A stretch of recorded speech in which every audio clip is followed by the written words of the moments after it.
Presiden Jokowi dan Ibu Riana melakukan kunjungan kerja selama 2 hari di Provinsi Bali.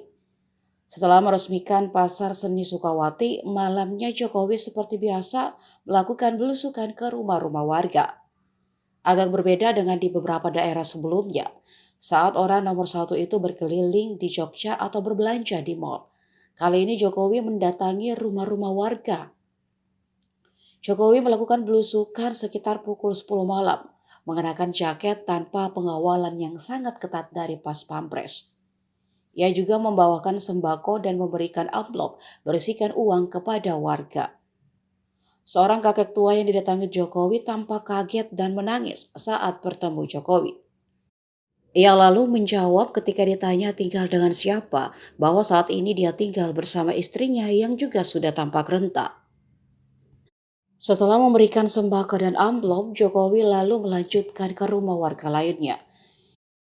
Juga ketika Jokowi bertemu dengan pria berambut putih yang sedang duduk di depan rumahnya. Jokowi lalu terlibat perbincangan singkat dengan bapak tersebut.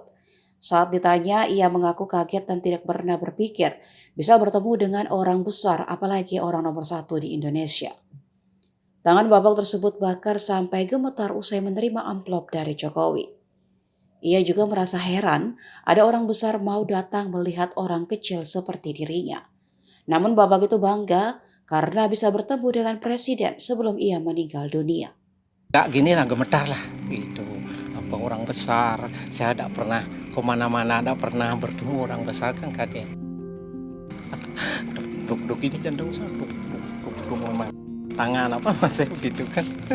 Ya tumben orang besar ya bertemu mendatangi rumah saya di sini kan, siapa tidak kaget, senang tapi air mata mengalir. Pakai bagaimana itu sedih nah, itu tumben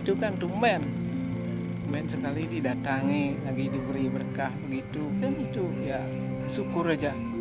Sebelum saya mati kan bertemu dengan presiden, tidak pernah kemana-mana kan, itu bangga lah.